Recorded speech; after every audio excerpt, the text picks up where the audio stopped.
네, 안녕하십니까. 저는 파나톡스 이용규 전무입니다. 네, 오늘 금요일인데, 오늘은 조금 내용이 좀 많을 것 같습니다. 뉴로하모니에 대해서, 뇌파 측정, 그 다음에 분석, 사례, 그리고 뉴로하모니가 어떻게 뇌를 바꾸는지에 대해서 이렇게 세 가지 정도로 한번 살펴보도록 하겠습니다. 어, 뇌과학 분야입니다. 네, 뇌과학 분야를 저희가 이제 두 가지로 나누고 있습니다. 예, 측정 분야와 조절 분야인데, 측정에서 기능을 측정하는 게 있고 구조를 측정하는 게 있습니다만 저희는 요 뇌파로 기능을 측정하게 됩니다. 그래서 저희가 뇌 기능 분석이라는 말을 쓰게 되고 뇌 측정, 예, 뇌파 측정, 예, 이런 말을 쓰게 되죠. 그러면 요 뇌 기능이 예, 뇌파 훈련을 통해서 뇌 기능을 정상화한다. 뇌 기능을 최적화한다. 이런 표현을 쓰는 겁니다.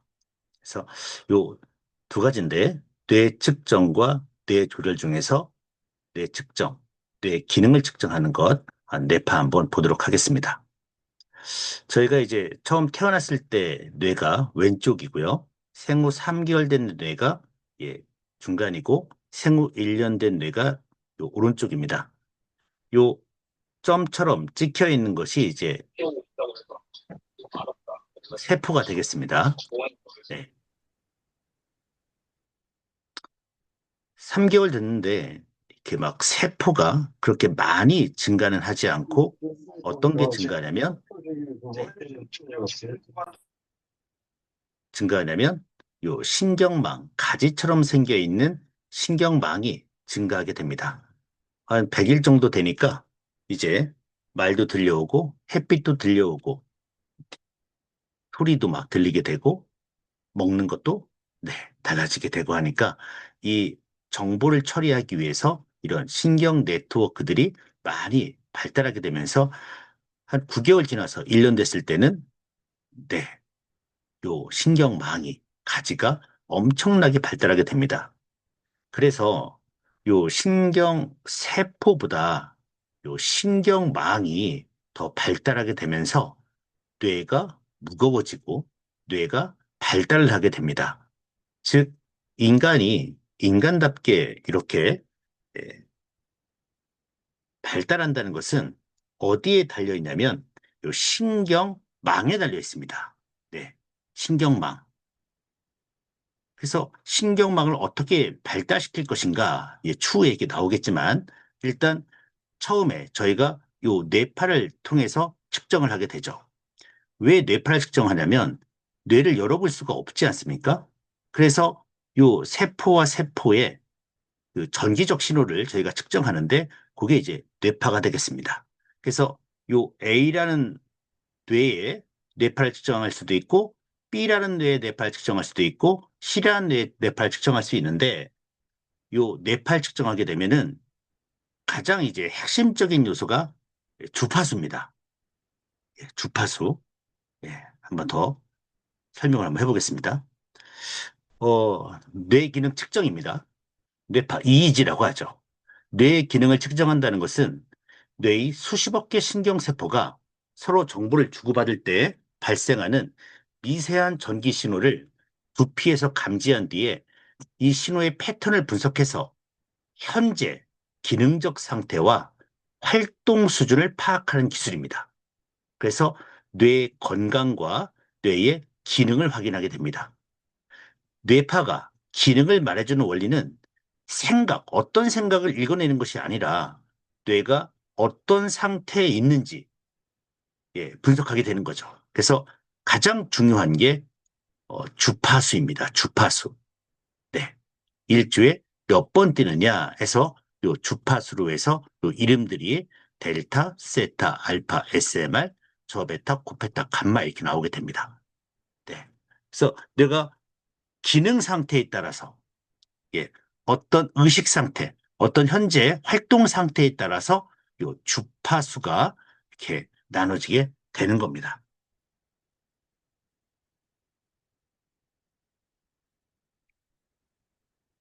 요 잠을 잘 때는 델타 세타파가 이렇게 나와야 합니다. 그렇죠? 네, 델타 세타파가 이렇게 느린 뇌파, 예, 0.1에서 7 정도의 느린 뇌파가 나와야 하는데, 잠을 자려고 하는데, 이렇게 12, 15, 아주 빠른 각성 상태의 뇌파라든가 저베타 13에서 20 정도의 뇌파가 나오면 잠을 잘 수가 없죠. 예, 그런 상태를 저희가 불면 상태다 이렇게 보는 거죠. 또한 공부를 할 때는 이런 SM알파나 저베타 이런 12에서 한 20 정도의 뇌파가 쫙 나와서 각성되고 집중하고 이렇게 활동을 해야 하는데 세타파가 나오거나 델타파가 나오면 이런 상태에서 이런 상태가 되지 않기 때문에 예, 공부를 못하게 되고 주의 집중력이 떨어지게 되죠. 예, 그러한 상태를 ADD 또는 ADHD 이런 상태라 보는 겁니다. 네. 그래서 이런 기술들이 이런 이제 뇌파를 보고 뇌의 건강과 기능을 확인하는 이런 기술들이 이제 2025년 되면서 엄청나게 발달했죠. 한번 그래서 이제 이런 뇌파들을 저희가 색깔을 칠해서 예, 색으로 한번 분류를 해보는 겁니다. 아주 약하면 파란색으로 표시를 하고 너무 높으면 네, 빨강색으로 표시를 하는 겁니다. IQ 150 학생들 뇌활동 리듬인데 요 좌뇌, 우뇌가 이렇게 있습니다. 네, 좌우뇌 균형이 맞고 이렇게 예, 집중력 부분, 그 다음에 이쪽 부분, 네, 이렇게 나오는데 상위권 학생의 활발한 뇌활동 리듬을 보니까 차이점이 두 개가 나옵니다. 한번 찾아보실래요? 네, 요 붉은 기둥하고 요 녹색 부분이 좀 강해져 있습니다. 그래서 요 붉은 기둥은 몸을 움직이거나 예, 깊은 수면일 때 나오는 뇌파입니다. 네, 몸을 움직이거나 예, 눈을 깜빡거린다거나 네, 깊은 수면 나올 수가 있는 뇌파입니다. 그러면 이제 요 이렇게 밑에 있는 학습력이 부족한 학생의 뇌활동 리듬 이렇게 나와 있는데 이제 요 붉은색 요 델타 리듬이라고 하는데 요 리듬이 엄청나게 많이 돼 있죠. 네. 그래서 이 친구는 몸을 움직이고 있거나 아주 육체적인 스트레스가 강하다거나 눈 뜨고 자고 있거나 이런 상태로 보이게 되죠. 네. 그래서 이런 친구들은 이런 느린 뇌파가 너무 세니까 뇌를 깨워줘야 하는 뇌파가 나와서 훈련을 시켜줘야 하는 거죠. 그래서 이런 뇌를 네, 이런 뇌한테 뭐 공부를 시킨다거나 책을 사준다거나 또 강사 선생님을 바꾼다거나 별 안 되죠. 그래서 이런 뇌를 이렇게 만들어주고 다시 이런 뇌를 이렇게 만들어주는 일을 저희가 하고 있는 상태인 겁니다. 그래서 10살 때는 이제 8Hz 정도가 나와야 하고 속도, 주파수 15세부터는 이제 9Hz가 나와야 하고요. 15에서 45세 정도 때는 이제 90, 11Hz가 나와야 합니다. 네. 근데 10살 때 예, 8Hz가 나와야 하는데 느린 10살인데 6Hz가 나온다 하면 네, 너무 느리니까 발달장애나 뭐 지적장애 뭐 이런 게 의심이 되겠죠. 그다음 15세인데 예, 9Hz가 아니고 11Hz 나오면은 두 번 더 빠르니까 좀 더 뇌가 신경망이 더 잘 만들어진 아이로 보는 겁니다. 그래서 가장 지금 높은 숫자를 보니까 11Hz예요. 우리가 눈을 감았을 때 알파파에서 볼 때 아주 낮은 알파파가 있고 고알파파가 있는데 이렇게 고알파 11Hz가 나오고 좌뇌, 우뇌의 균형이 딱 맞춰져 있으면 아주 우수한 뇌파로 보는 겁니다. 그래서 자녀분들이 혹시 계시다면 15세, 중학생 정도, 초등학생 고학년 정도라면 10Hz, 11Hz의 뇌가 돼야만 어느 정도 네, 공부할 수 있는 네, 그런 뇌가 될 것이다 이렇게 보는 거죠. 네, 한번 체크해 보시기 바라겠습니다. 네, 해외에서는 이 뇌파가 1924년도에 시작을 합니다. 한스 베르거의 뇌파가 발견하면서 예, 이분이 알파파와 베타파를 나누게 되고 뇌 손상 환자와 정상인의 뇌파가 차이가 있음을 밝혀냅니다. 1930년대에 뇌파 연구가 확산되고요. 의료에 적용이 됩니다. 1930년대 중반에 캠브리지 대학의 에드리언 박사하고 매튜스 박사가 이 연구를 재현하고 검증하면서 국제적으로 인증을 받게 되고 미국과 유럽에 펼쳐지면서 뇌파를 간질 진단에 활용하게 됩니다. 네. 사헤르트 리듬이 나오게 되죠. 40년대 이후 이제 수면 쪽으로 갖게 되면서 얕은 잠, 깊은 잠, 그 다음에 렘 수면, 네, 꿈꿀 때 나오는 눈이 막 돌아가는 이런 렘 수면을 객관적으로 구분하고 수면 장애를 진단하는 데 활용을 합니다. 다음, 뇌 종양, 뇌 손상, 뇌의 특정 부위에 이상이 있을 때 나타나는 뇌파의 구수적 변화를 통해서 뇌종양, 뇌졸중, 외상성 뇌손상 등을 1940년대, 50년대 진단하면서 쭉 발전을 해오게 됩니다. 그 다음에 이제 뇌사, 뇌의 전기적 활동이 완전히 소실되었음을 확인하는 중요한 지표로 뇌파로 보면서 이제 점점 신경정신과 질환 및 연구 분야를 확장이 되었고요. 국내는 국내는 1950년대, 60년대 전쟁이 끝나고 일부 대학병원에서 도입을 하면서 시작이 됐고요. 마찬가지로 간질, 뇌전증 진단을 목적으로 사용이 됐고 이때 이제 머리에 많이 붙이고 시간도 많이 이제 걸리는 수동적인 방식이었습니다. 7, 80년대 임상 활용 주요 대학병원에서 뇌파 검사실이 갖춰지고 이때부터 이제 간질 외에도 수면장애, 뇌졸중, 뇌염, 뇌손상 등 다양한 신경학적 질환을 진단하게 됩니다. 근데 2001년도에 이제 국내에서 최초로 국내 제품이 생산이 됩니다. 그게 바로 파나톡스 뉴로하모니죠. 2001년도에 나오게 됩니다.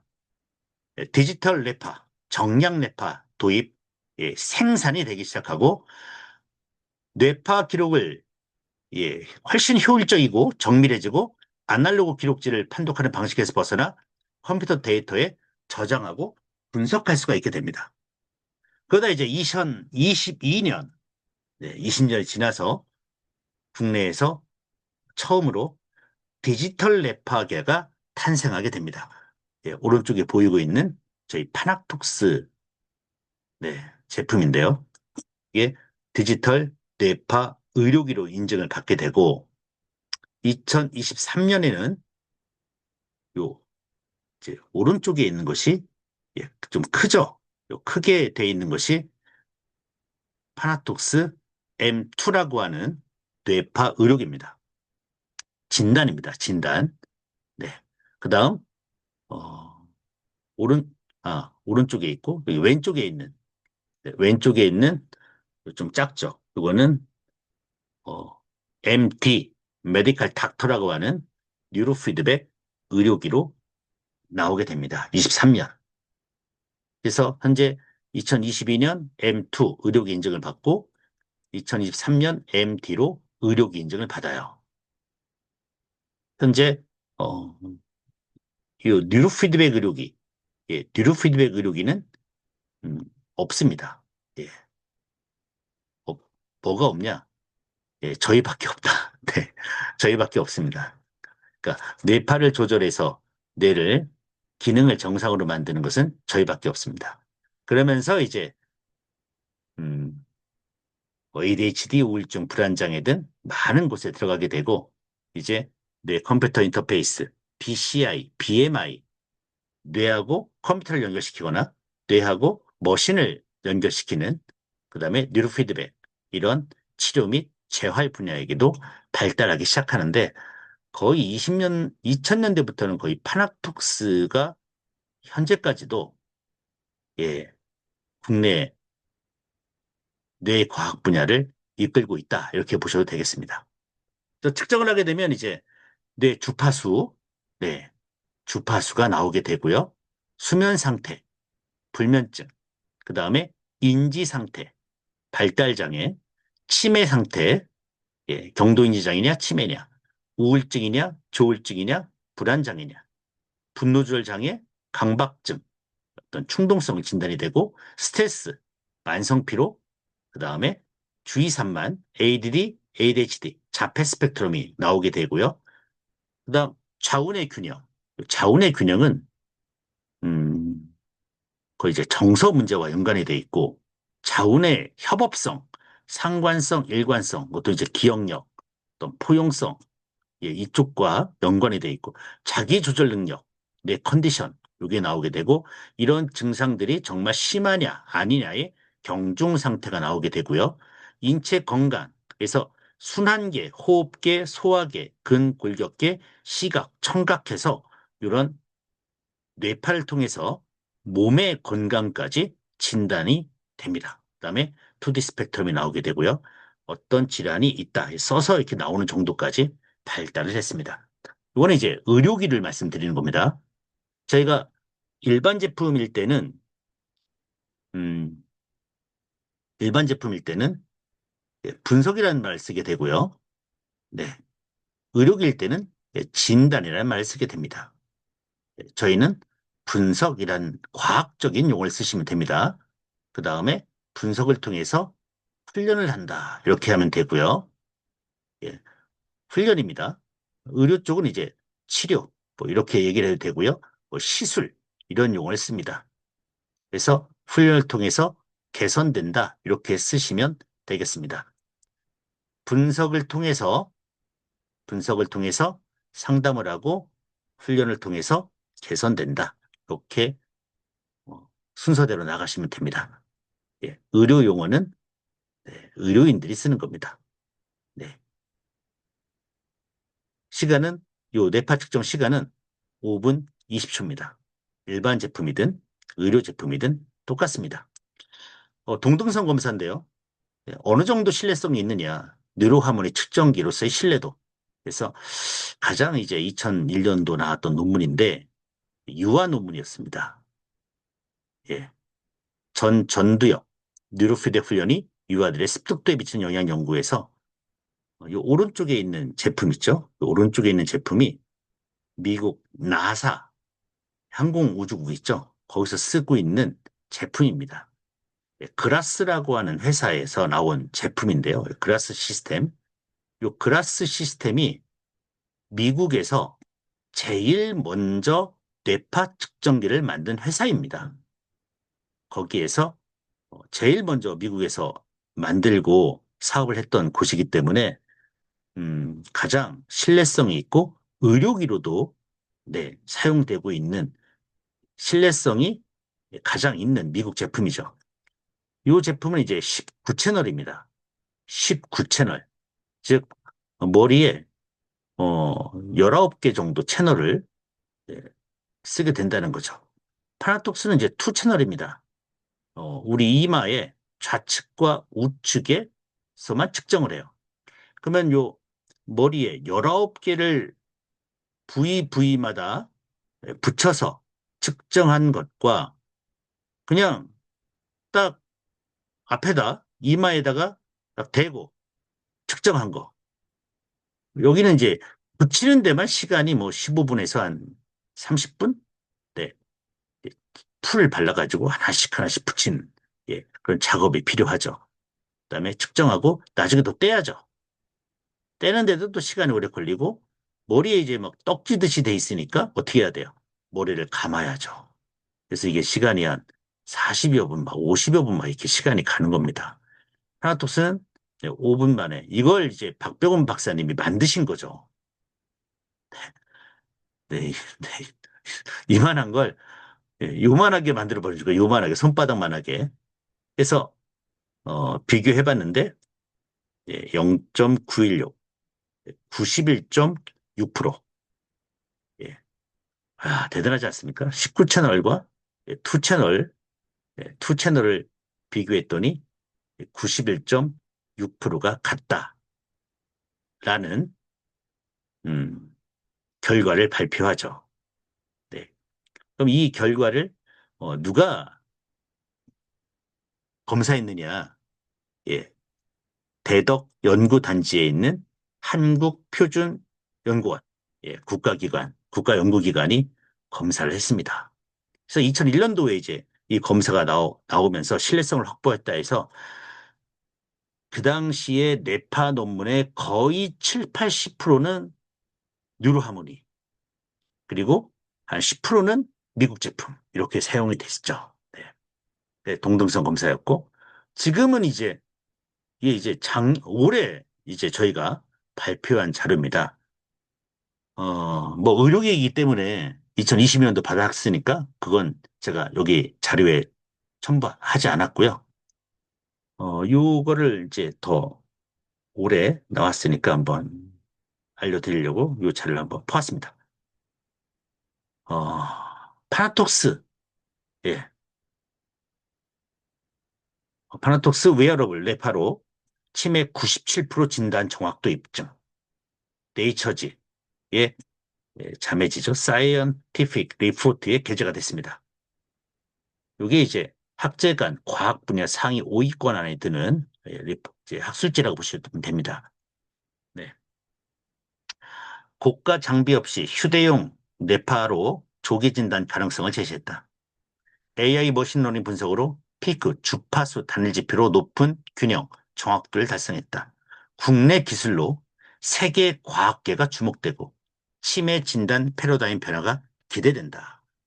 네, 5분 만에 이 사람이 치매인지 경도인지 장애인지 아닌지를 5분 만에 알 수 있다는 거죠. 그 정확도가 97%라는 겁니다. 네. 그래서 현재 의료기로 인증을 받고 병원에서 사용하게 되면 급여가 적용이 됩니다. 저희가 100만 건의 뇌질환별, 정신질환별 뇌파를 갖고 있습니다. 그래서 뇌파를 측정하게 되면 이 사람은 불면증이구나, 발달장애구나, 치매구나, 경도인장애구나, 우울, 조울, 강박장애, 충동, 아까 읽었던 모든 질환들을 확인해서 이 사람이 어떤 증상이 있다를 알아낼 수가 있죠. 그거는 빅데이터입니다. 2001년도부터 2025년까지 25년간 뇌파를 전부 측정해서 아, 불면증은 이런 뇌파, 뇌졸중은 이런 뇌파를 만든 거죠. 네. 최근에는 인공지능 알고리즘을 이용해서 정확도를 높이고 있고요. 여기에 인체 건강과 뇌파의 연관성을 발견해서 10가지 이상의 질환별 바이오마커, 당뇨냐, 고혈압이냐, 빈혈이냐, 저혈압이냐, 경추 이상이냐, 요추 이상이냐, 치아 통증이냐, 난청, 이명, 위장장애냐, 비염, 시각 등을 개발해서 의료기 인증을 받을 겁니다. 네, 전 세계에 이런 게 없죠.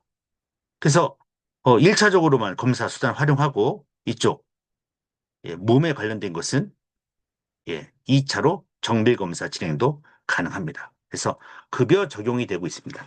보통 병원, 의원, 한방병원 좀 다릅니다. 의료기관마다 해서 8만 원대에서 6만 원대 5분 측정하게 되면 그렇게 급여가 적용이 되고 있습니다. 제가 지금 우리 뇌과학 분야의 첫 번째 분야인 측정에 대해서 말씀드리고 있습니다. 측정.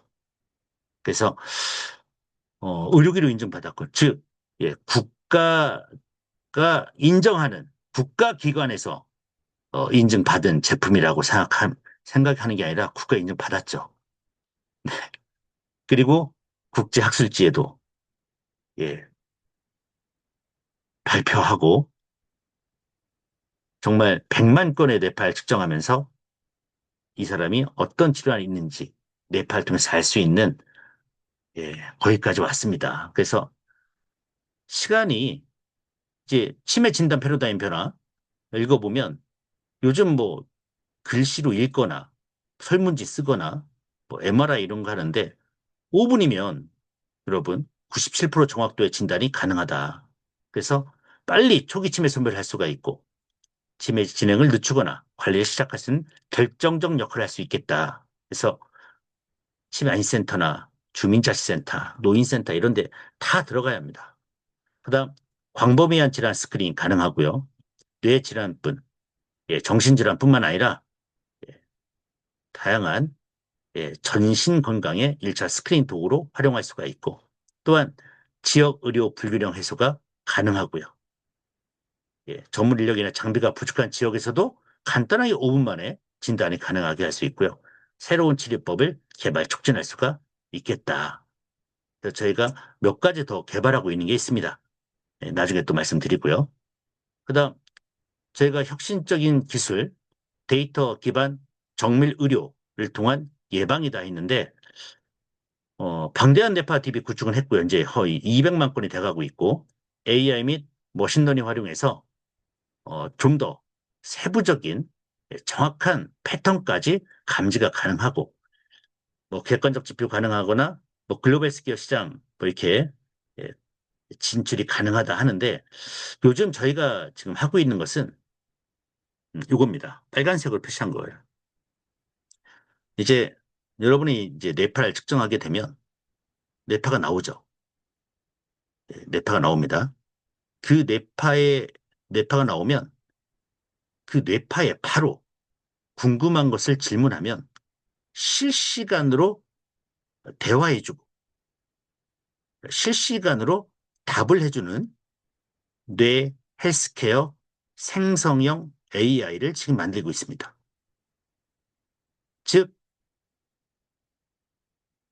뇌파 분석이 이제 공부할 필요가 없어지는, 네. 현재 서울대 팀에서 저희 같이 하고 있고 직원도 한번 오셨고 해서 AI 전문가죠. 그래서 열심히 만들고 있습니다. 해서 조만간 예, 뇌파 세계에서 최초로 뇌파로 AI가 분석해주는 실시간 대화 상담해주는 생성형 AI가 만들어질 것 같습니다. 빨리 만들어서 전 국민에게 보급을 하도록 하겠습니다. 그래서 측정을 하게 되면 이제 이렇게 뇌파가 나오게 됩니다. 약물 중독 뇌파입니다. 예. 이렇게 좌뇌 우뇌가 아주 쫙 가라앉은, 네. 세기가 없는 쫙 가라앉아 있고 나면 이 사람은 약을 많이 드시는 분이구나 이렇게. 그리고 갑자기 차이가 나죠, 여러분? 네. 요 뇌파에서 요 뇌파로 가니까 갑자기 이쪽 0에서 4 델타파라고 하는 리듬이 팍 올라가 있습니다. 이 친구가 ADD나 ADHD 이런 성향이 있을 수가 있구나. 그다음에 이렇게 좌우뇌가 예, 균형이 안 맞습니다. 그렇죠? 네. 그다음 보면 이 친구는 쭉 내려와서 여기 알파파 부분에서 살짝 올라왔는데 세타파보다 알파파가 강하고 알파파가 가장 높은 꼭지점에서 쭉 내려와 보니까 네, 한번 볼까요? 쭉 이렇게 내려와 보니까 한 11Hz가 나오죠. 11이라는 숫자 나오고, 그렇죠? 그래서 이 친구는 정말 과학고등학교 1등 하는 친구입니다. 네, 과학고등학교 1등 하는 친구인데 좌우뇌가 정말 한치의 오차도 없이 같이 가면서 세타파 이쪽이죠.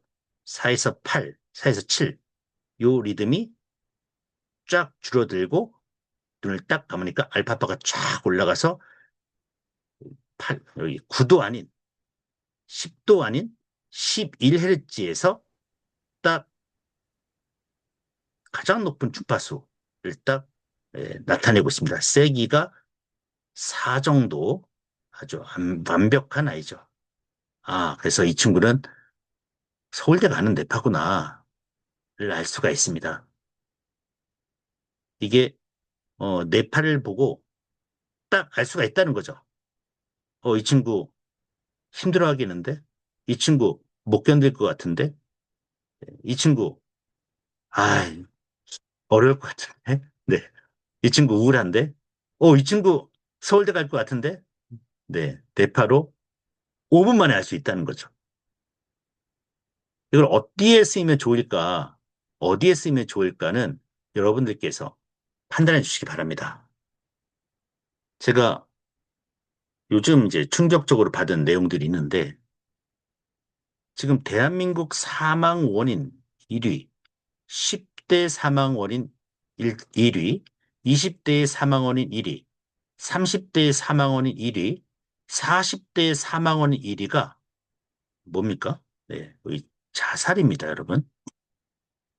네, 정말 정신질환이죠, 정신질환. 암을 뛰어넘어, 이렇게 보시면 여기, 암을 뛰어넘었다. 그러니까, 이제, 몸 건강만 신경 쓰지 말고, 이제, 뇌 건강을 써야 하는데, 뇌 건강이란 말이 뭔지 모르는 상태죠. 뇌 건강이 뭘까? 그리고 국가에서 뇌를 검사 안 해주잖아요. 건강검진에 뇌가 없습니다. 그러니까 제가 이 사업을 2015년도부터 해왔는데 1년마다 맨날 이런 거예요. 이 2배 증가. 네, 뭐 증가. 사상 최대 정신병. 근데 변한 게 하나도 없습니다. 어쨌든 저희가 이제 국가에서 식약처에서 인증한 의료기까지 다 만들어 놨습니다. 이걸 어떻게 이걸 접목시킬 것인가? 예, 전 국민 운동으로 만들든가 아니면 국회의원분들에게 어떻게든 법을 바꿔서 이걸 집어 넣어서 전 국민이 어렸을 때부터 뇌파를 측정해서 바로 이 질환을 알고 바로 훈련해서 고칠 수 있는 그런 시대를 빨리 만들어야 하지 않을까 생각합니다. 40대 원인 사망 원인 1위가 자살. 10대부터 40대까지가 사망 원인이 자살입니다. 충격적이죠. 그러면 자살하는 뇌파가 따로 있냐? 자살 뇌파가 있냐는 거죠. 이제 10대입니다. 예, 아까 보시면은 이렇게 10대부터 40대까지 사망 원인이 1위였는데 10살 아닌 아이들. 예. 유치원생도 우울하다. 1살부터 9살 정신질환 진료가 9만 명, 거의 10만 명대로 가고 있다. 이렇게 되는 겁니다. 네. 그래서 물론 여러분들은 건강하시니까 음, 심각성을 못 느낄 수도 있겠지만 우리 아이가 웃고 있어도 정말 웃고 있는 걸까? 이런 의심을 한번 해봐야지 않을까 생각을 합니다. 네. 우울하다. 유치원생들이 우울하답니다. 10만 명이 넘어간답니다. 이 우울증 뇌파입니다. 예, 우울증 뇌파. 이쪽이 이제 좌뇌고요. 이쪽이 우뇌예요. 좌측에서 상당히 높은 뇌파가 막 나오고 있고 좌측은 네, 정상입니다. 훈련을 해서 예, 2달 정도 훈련을 해서 우울증이 해소되고 정서가 안정된 상태 뇌파예요. 좌뇌하고 우뇌하고 모양이 같고 또 보시면은 요게 이제 알파파 리듬입니다. 알파 리듬. 눈을 감았을 때 나오는 알파 리듬이에요. 이게 없죠, 여기는. 예, 안 나옵니다. 좁게 나오고. 그래서, 아, 이 사람 우울하구나. 그러면 요 우울증과 자살과의 관계는 어떨까? 우울증과 자살. 네. 자살의 가장 중요한 위험 요인이 예, 우울입니다. 예, 우울증이에요. 그리고 우울증 환자가 불면증도 상당히 심하고요. 자살자의 75%가 우울증 환자입니다. 그래서 아까 이 뇌파가 나오면 저는 가슴이 철렁거려요. 요즘은. 그리고 그분에게는 말을 잘 못하고 그 주변에 계신 분에게 얘기를 합니다. 꼭 훈련을 시켜야 합니다. 무조건 해야 합니다. 제가 이 뇌파를 보면 자살하신 분 2명이 생각나거든요. 뇌파 측정에서 이게 나왔는데 그 부모님께서 뉴로 피드백을 안 믿는 거죠. 알았어요. 뭐, 그 다음에 한번 생각해 볼게요 했는데, 한 2주 뒤에 그 23살 된 여자아이가 8층에서 뛰어내렸습니다. 그래서 자살했죠. 무지는 어쩌면 죄악이 될 수가 있습니다. 자살자의 75%가 우울증 환자고요. 우울증 환자의 25%가 자살 시도를 합니다. 이 뇌파입니다. 이 뇌파. 대한민국 사망 원인 10대, 20대, 30대, 40대의 1위 뇌파가 이 뇌파예요. 두 달이면 이렇게 변합니다. 두 달. 네. 우리 BQ2에서 본다면, 네. 지수에서 보면 이렇게 나옵니다. 우세율 해서 좌안에 78, 뭐 우내 22에서 94, 100점에 94점으로 한쪽으로 완전 이렇게 몰려 있다. 정서가 한쪽으로 치우쳐 있다. 네. 혹시 이래파 보시면 어떻게든 훈련시켜서 이렇게 만들어 주십시오. 사람을 살릴 수가 있는 일입니다. 실제 그러면 구조에서는 어떤 일이 벌어지냐? 뇌 구조에서는 정상인은 요 변연계와 전두엽의 연결망이 이렇게 잘 연결되어 있습니다. 두껍게. 네. 전두엽이 전두엽이 판단하고 분석하고 조절하는 곳이거든요. 조절. 그 변연계는 흥분, 뭐 충동, 뭐 감정, 뭐 이런 것들 있죠. 그러니까 얘가 갑자기 흥분을 하면 전두엽이 요 회로를 따라서 억제성 신경 전달물질을 쫙 보내야 합니다. 그럼 얘가 이제 억제가 되겠죠. 그러니까 전두엽이 조절을 해야 하는데 여기 자살 생각이 있는 우울증 환자는 요 신경망이 요 A라고 보고 여기 B라고 볼 때 신경망이 벌써 차이가 나죠. 엷어져 있습니다. 신경망이 엷어져 있으니까 전달이 안 되겠죠. 전달이 잘 안 되니까 변연계가 흥분했을 때 전두엽이 조절 능력이 안 되면서 변연계 폭발하면서 뛰어내리거나 손에 칼을 하거나 이런 시도를 하게 되는 겁니다.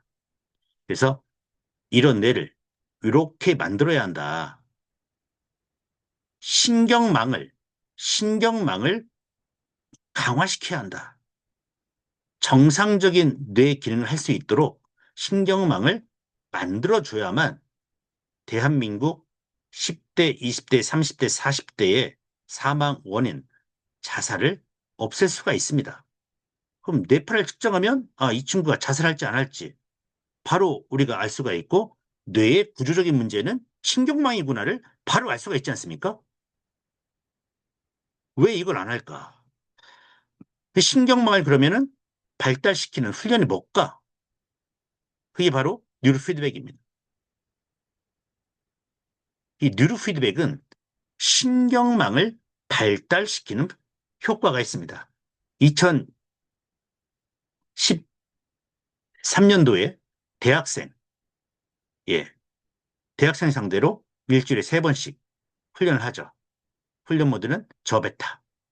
그랬을 때 백질과 해획질의 최적이 증가했다. 최적이. 부피가 커졌다는 겁니다. 신경망이 쫙 발달하면서 촘촘해진다는 거죠. 촘촘해졌다는 겁니다. 네, 네. 촘촘해진다는 거죠. 그래서 이 신경망이 발달했다는 것을 의미합니다. 특히 대뇌 피질이죠. 예.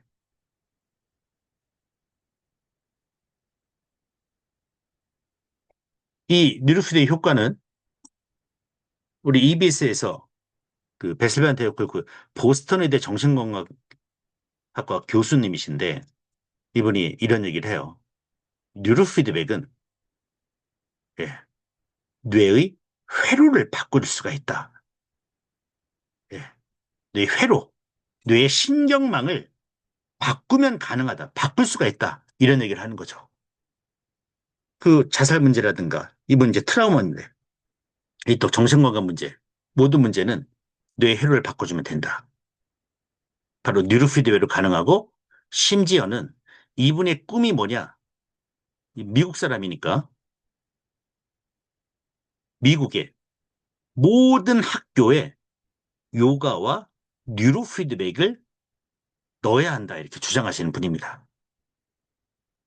네, 영상이 있는데 원하시는 분 제가 드릴게요.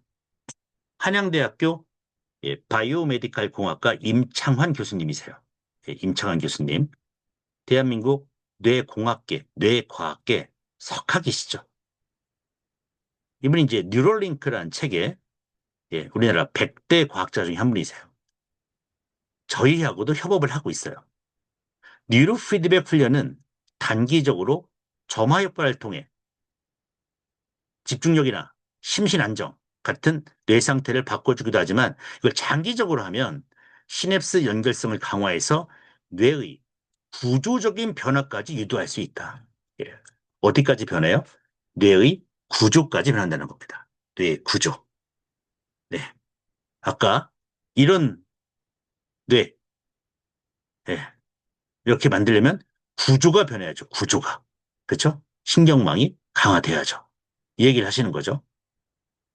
어디까지 가능하냐? 뉴로 피드백으로 뇌의 구조까지 변화시킬 수가 있습니다. 그래서 사람을 변화시킬 수가 있습니다. 이게 가능한 이유는 뭐냐면 두 가지 특징이 있는데 첫 번째가 뉴로 제네시스입니다. 예, 신경, 제네시스, 재생산, 신경세포의 재생산. 영국의 산드레 튜렛이라는 교수예요. 예, 산드레 튜렛. 예, 유튜브에 나와 있습니다. 이쪽 검색하시면 돼요. 이분이 얘기하는 게 이분이 얘기한 게 아니라 이제 동료죠. 해마에서 약 매일매일 700개의 새로운 세포가 생긴다. 하루에. 하루에 700개면 얼마나 많습니까, 여러분? 10일이면 7,000개, 100일이면 7만 개의 새로운 세포가 예, 매일매일 여러분 뇌에서, 나의 뇌에서 매일매일 생긴다는 거죠. 그래서 이게 97년도에 발견한 건데요. 뉴로제네시스를. 이제 신경과학자들이 새로 생성되는 뉴런들이 보다 많이 뇌 속에 자리를 잡을 수 있다면 그리고 손상된 곳에 보내서 새로운 세포들이 자리 잡는다면 우리의 뇌는 항상 젊은 신경세포들로 교체해서 젊음과 건강을 유지할 수 있을 것이다. 예, 이렇게 얘기를 하는 거죠. 그래서 2009년도, 2009년도에 KBS에서 이런 얘기를 하는 겁니다. 노인의 뇌도 젊어진다. 뇌에 줄기세포가 있다.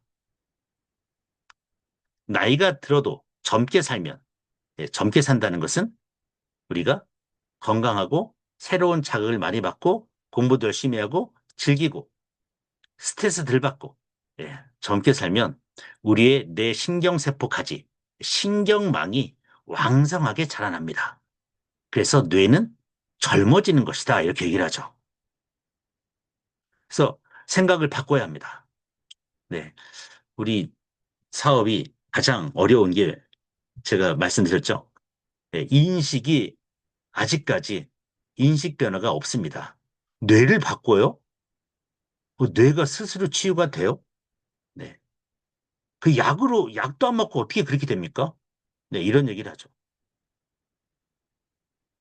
하지만 아까 보신 것처럼 뇌세포는 계속 생기고 신경망은 뇌가 어떠한 주변의 환경과 그리고 먹는 거, 그 다음에 학습, 피드백 이런 것들로 내가 어떻게 신경망을 만들어지냐.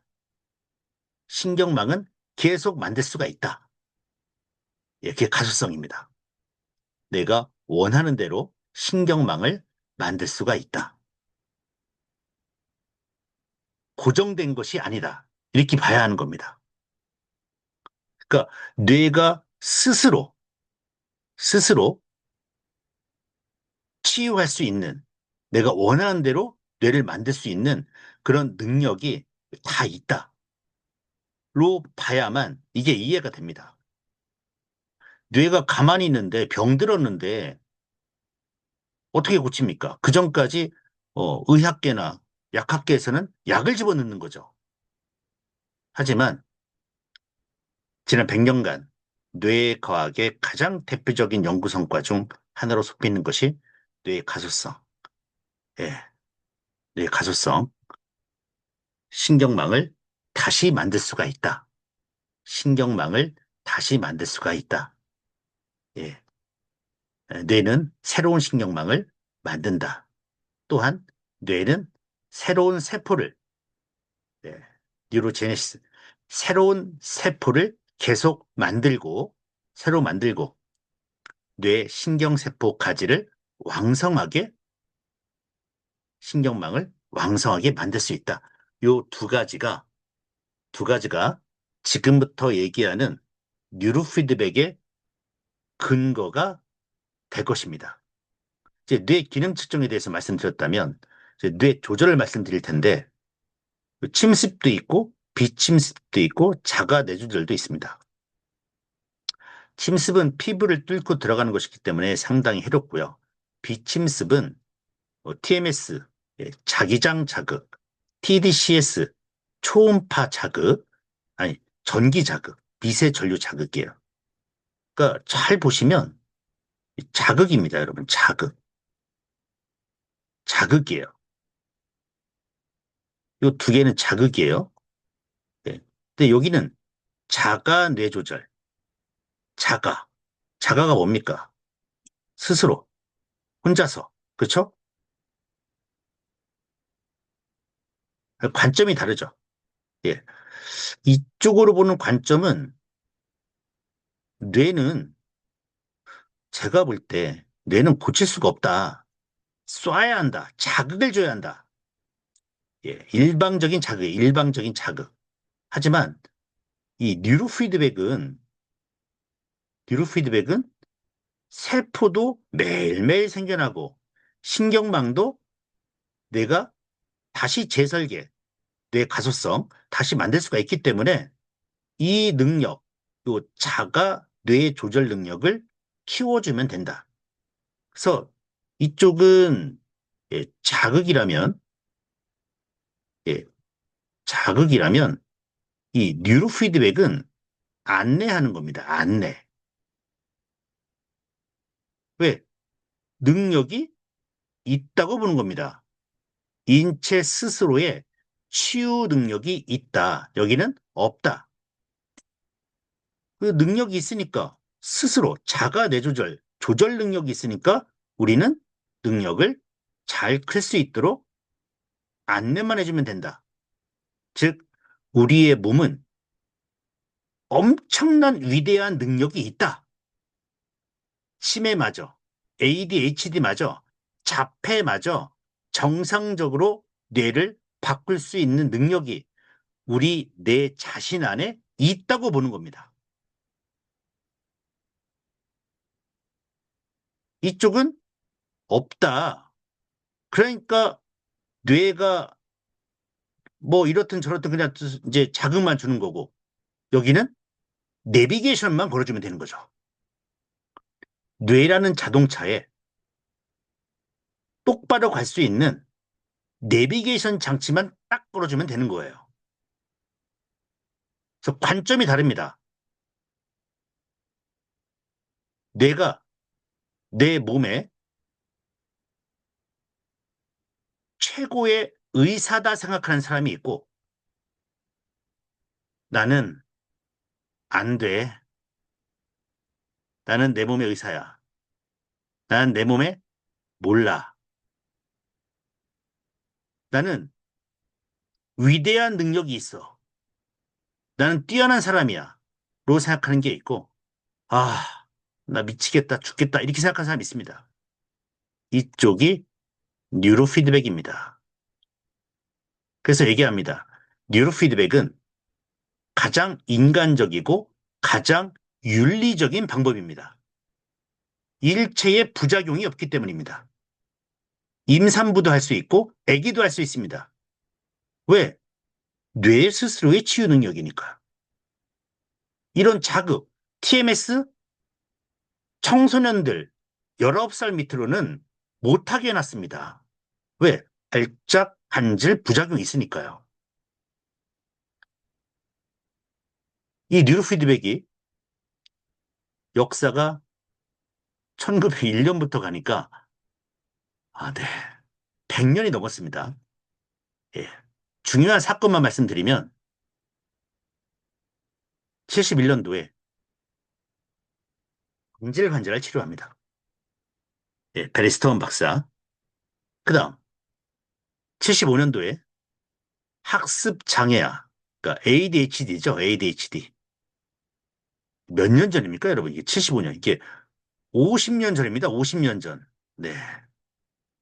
그 다음, 오스모 박사가 자기 아들, 예, 자기 아들을 치료하면서 컴퓨터 뉴로피드백 시스템을 개발하고 미국 심리학자 페인스턴 박사가 약물 중독, 마약 중독자, 그 다음에 PTSD. 예, PTSD가 뭐냐? 트라우마죠, 트라우마.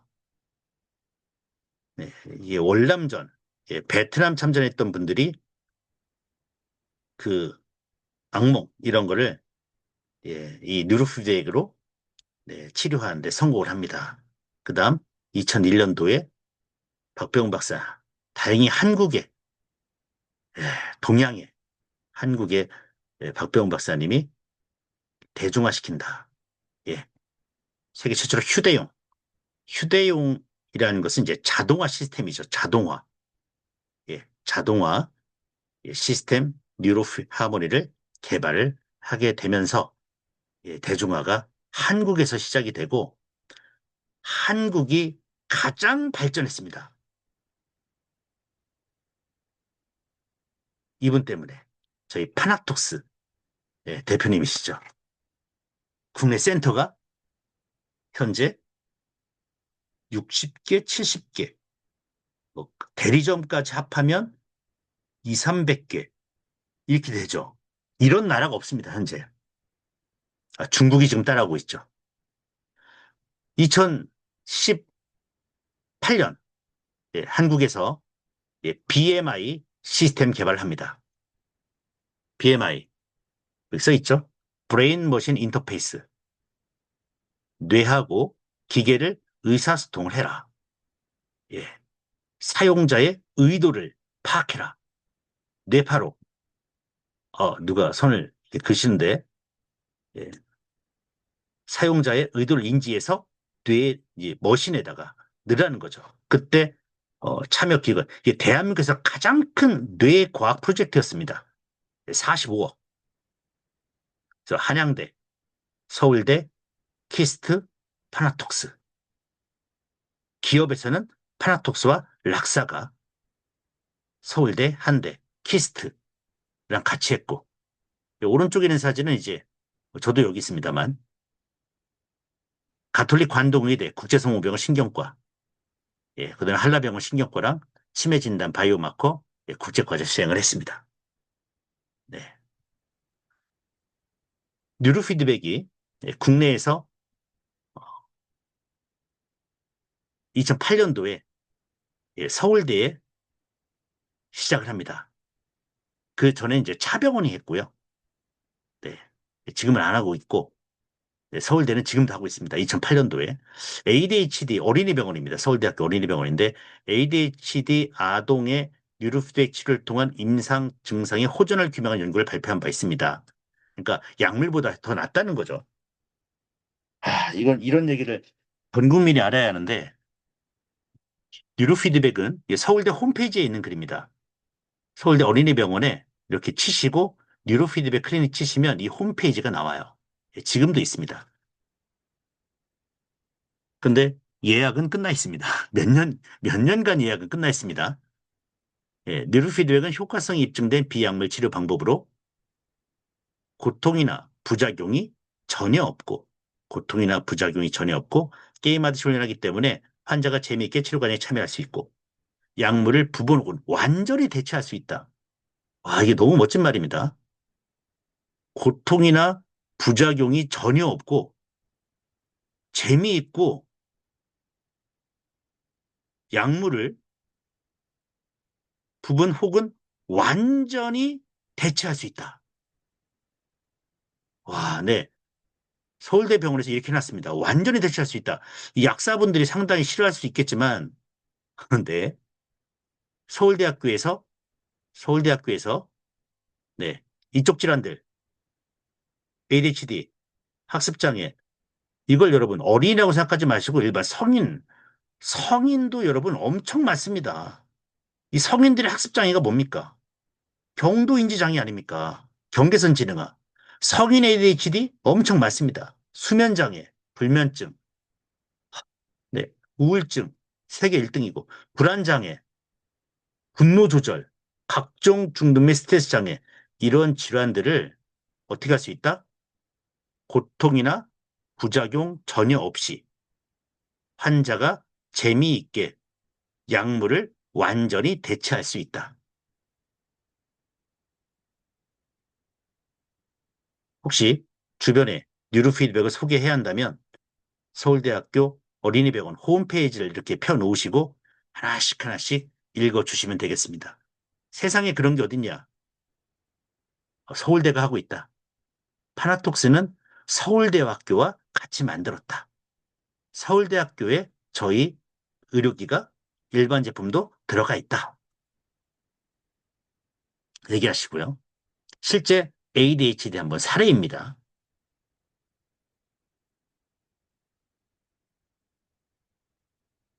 네. 가만히 있지 못하고 울고 하기 싫고 막 소리 지르고 떼깡 부리고 물어뜯고 하는 친구였는데 2달 됐을 때입니다. 착석이 가능하고 이제 앉아서 훈련을 하게 되죠. 그리고 4달, 5달 됐을 때 거의 움직임이 없이 일반 아이들과 거의 똑같이 예, 개선된 사례입니다. 대단하죠? 예. 아이의 인생이 변하고 집안에 정말 아, 운명이 바뀌는 그러니까 뇌가 바뀌면 운명이 바뀝니다. 네. 그다음 가천의대 길병원에서 뉴로피드백을 진료하고 있는데 여기에서 뭐라고 하냐면 뉴로피드백을 통한 훈련을 반복하면 뉴로피드백을 통한 훈련을 반복하면 뇌 기능이 뇌 기능이 정상화된다 얘기합니다. 네, 뇌 기능이 정상화된다. 그래서 아까 기능을 측정한다고 했고, 네, 기능을 측정한다고 했고, 그 다음에 기능을 우리가 훈련시킨다고 했죠. 그래서 뇌 기능이 정상화된다 이렇게 얘기하시면 됩니다. 아까 뇌과학, 뇌 기능 분석을 통해서 이런 뉴로 피드백 훈련을 하게 되면 뇌 기능이 어떻게 된다? 예, 정상화된다. 뇌 기능이 정상화된다. 의사분들께서 하신 얘기들입니다. 여러분들도 똑같이 얘기하시면 됩니다. 뉴로 피드백 하면 뭐가 좋아져요? 뇌 기능이 정상화됩니다. 미국 소아학회입니다. 소아학회에서 요 ADHD, 요, 네, 요 ADHD 질환에 대해서 이제 작게 보이는데 뉴로 피드백에 대한 권고사항이 레벨 1 서포트에 써 있습니다. 그래서 가장 강력한 근거가 있는 치료법으로 바이오 피드백, 뉴로 피드백이거든요. 뇌파 바이오 피드백 이제 뇌파 바이오 피드백이 이제 뉴로 피드백입니다. 그래서 가장 ADHD 질환의 가장 권고사항으로 뉴로 피드백이 들어가 있습니다. 네.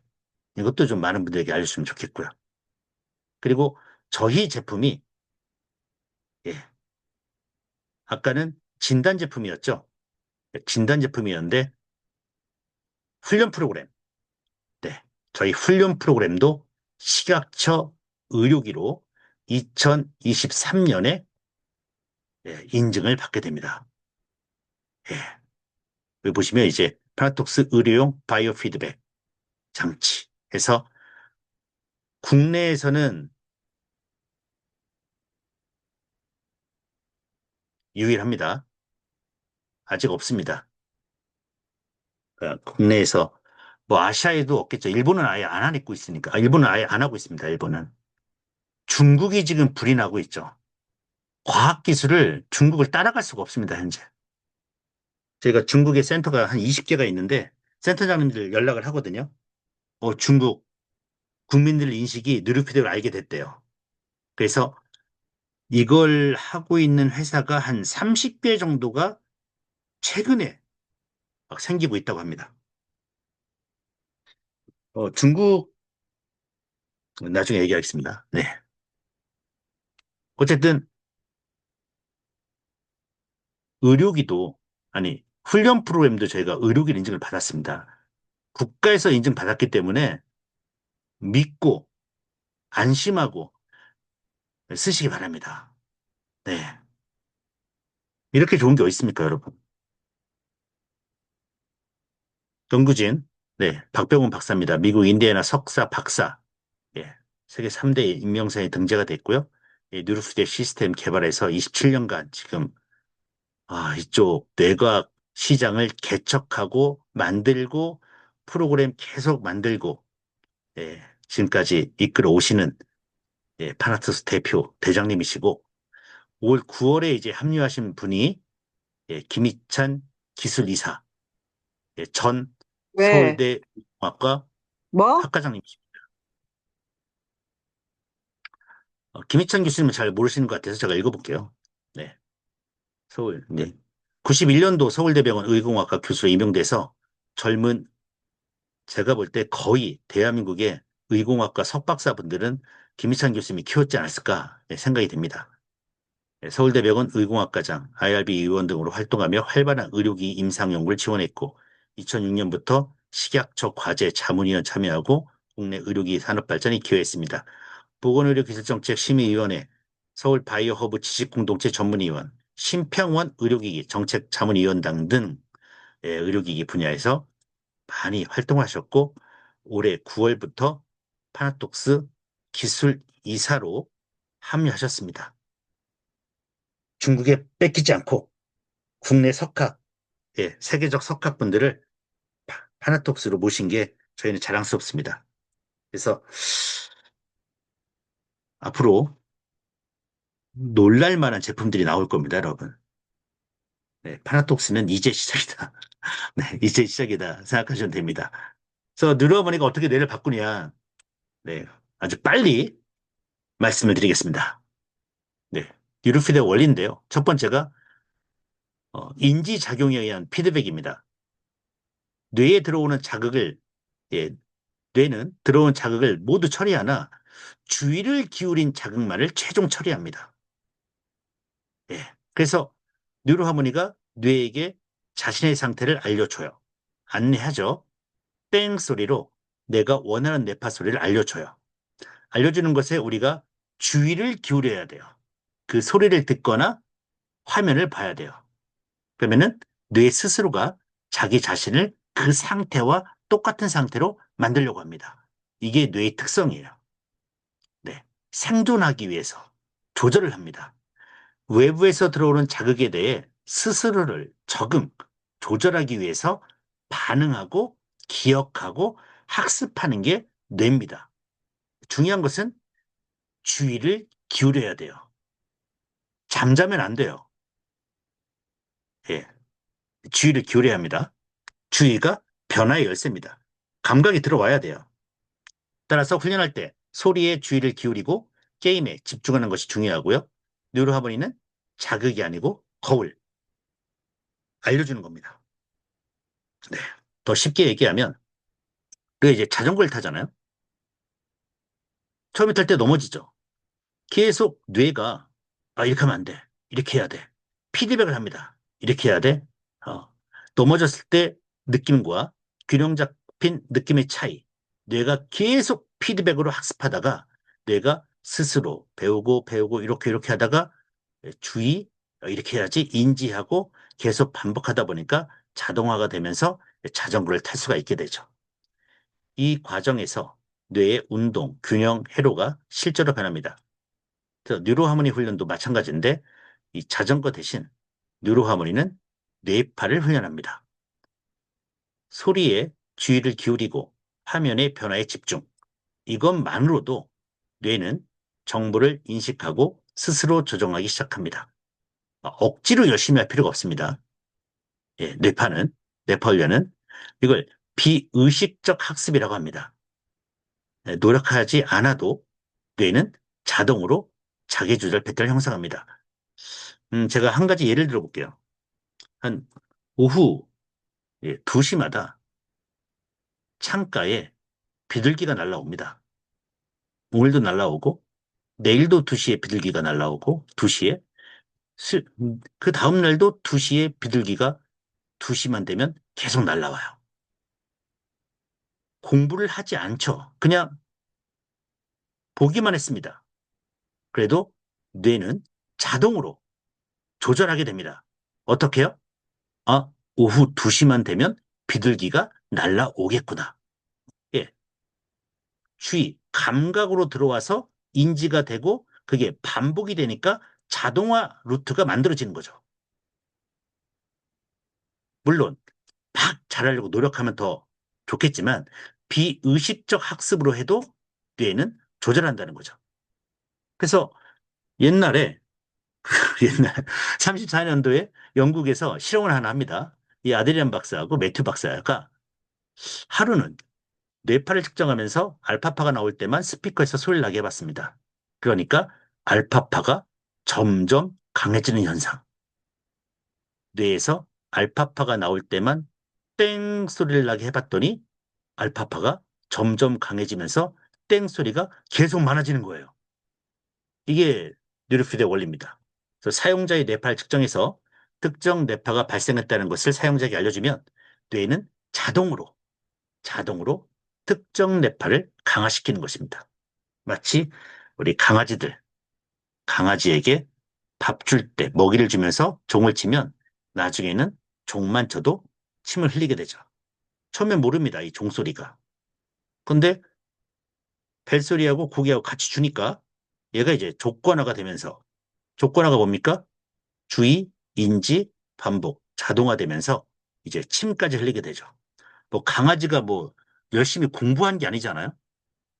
그쵸? 강아지가 이 땡소리의 의미는 뭘까? 땡소리의 목적은 뭘까? 공부합니까? 그냥 비의식적 학습, 비의식적 학습, 노력하지 않아도 뇌는 자동으로 자기 조절한다. 지금 호흡도 조절하고 체온도 뇌가 조절하고 있고 심장 박동도 다 뇌가 조절하고 있는 상태입니다. 알아서 하고 있습니다. 네. 그래서 뇌파를 측정해서 어느 뇌파가 문제 있는지를 이제 파악을 하는 거죠. 아, 알파파가 부족한지, SMR이 부족한지, 저베타가 부족한지. 그래서 어느 한 뇌파가 부족하고 나면 그 부족한 뇌파를 맞춰주기 위해서 그 뇌파가 나올 수 있는 훈련을 합니다. 그 나올 수 있는 훈련은 뇌가 알아서 해요.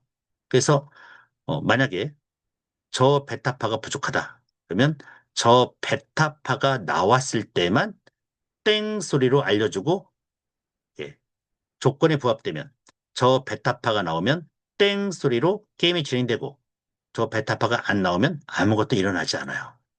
땡 소리와 함께 게임이 진행되는 것을 보고 자신의 뇌파가 조건에 부합됐다는 것을 인지하게 됩니다.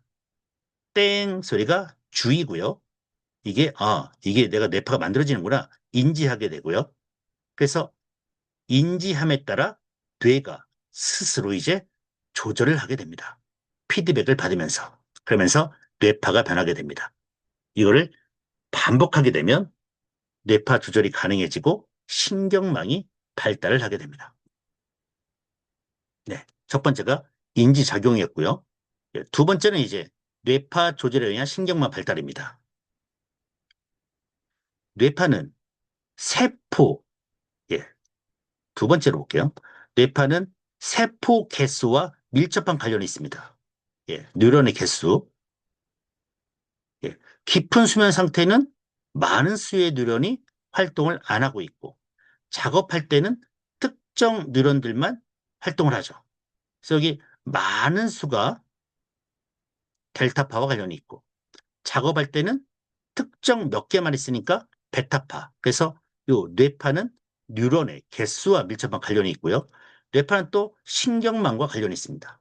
신경망이 잘 발달되어 있으면 뇌파가 빠르고 약하고 빠르고, 신경망이 발달되어 있지 않으면 느리죠. 그래서 훈련 모드, 내가 어떤 뇌파를 훈련을 할 거냐, 어떤 뇌파를 정할 거냐에 따라서 뉴런의 개수와 신경망이 이 뇌파를 훈련하기 때문에 관여를 하면서, 예, 신경망을 발달시키는데 참여하게 됩니다. 즉, 뉴런도 참여하게 되고, 그리고 뉴런이 세포와 세포가 다 신경망에 연결되어 있기 때문에 어떤 뇌파를 사용하냐에 따라서 특정, 예, 특정 신경망의 발달이 조절이 되기 시작합니다. 네. 그래서 알파파는 안정된 뇌파, SMR은 뇌를 깨우는 뇌파, 그 다음에 저베타는 활동, 집중하는 뇌파. 그래서 그 각각의 신경망들이 뇌파 훈련에 참여를 하게 됩니다. 그래서 휴식은, 네, 알파파. 알파파가 나오게 되면 심리적 안정, 불면이나 두통, 통증에 관여가 있고, 주의력은 SM알파, 예, 행동이 안정이 되고, 집중력은 저베타. 그래서 뇌가 활성화됩니다. 그래서 주의력은 ADHD나 간질 자폐, 집중력은 우울증, 불안, 강박증 이쪽에 적용되면서 이쪽에 부족했던 신경망들이 이제 발달이 되면서 좌우뇌가 균형이 되고, 예, 조절 조절력이 생기면서 이런 문제들이 없어지게 되죠. 그래서 뉴로하모니에서 하고 있는 요 뇌파 조절 기법에는 요게 하나 좀 들어가 있습니다. 예, 최적화 기법이라고 하는데, 최적화 기법, 보상과 억제 기법입니다. 그래서 문제를 일으키는 뇌파는 억제하고 필요한 뇌파는 보상하여, 예, 강화를 시킵니다. 예. 그래서 내가 휴식을 선택했다. 알파파다. 그러면 알파파만 막 잘 나오는 게 하는 게 아니라 알파파는 보상, 강화시키고 느린 뇌파하고 빠른 뇌파는 억제를 시키는 것. 이게 보상 억제 기법. 다른 말로, 예, 최적화 기법이라고 합니다. 네. 두 가지를 또 말씀드렸고요. 오늘은 정확히 9시 반까지만 하도록 하겠습니다. 그 다음 세 번째입니다. 작업 기반 뉴로 피드백입니다. 예, 뉴로하모니 어떻게 뇌를 바꾸느냐. 세 번째, 작업 기반. 예, 무슨 말이냐. 작업을 하면서 뇌파 훈련을 한다는 겁니다. 그럼 왜 작업이 필요하냐? 뇌가 부위별로 기능이 나눠져 있기 때문입니다. 예, 좌뇌우뇌 모양 좌뇌우뇌 기능이 다르고, 좌뇌 전두엽 쪽, 좌뇌 변형계 쪽 기능이 다 다르죠. 그렇기 때문에 그쪽 부위별로 그쪽을 훈련시키는 프로그램을 만드는 거죠. 같은 기능을 하는 세포들끼리는 신경망이 형성되어 신경회로를 구성하고 있습니다. 회로상에 있는 세포들끼리는 해당 작업을 할 때 동시에 발화합니다. 그래서 다양한 훈련 프로그램들이 필요한 이유, 이렇게 뇌이완도 있고 집중력도 있고 기억도 있고 주의력도 있고 공간지각도 있는 이유가 뭐냐? 뇌가 부위마다 기능이 다르기 때문입니다. 그럼 어떤 기능들이 있냐? 조식 후 호흡 훈련이 있습니다.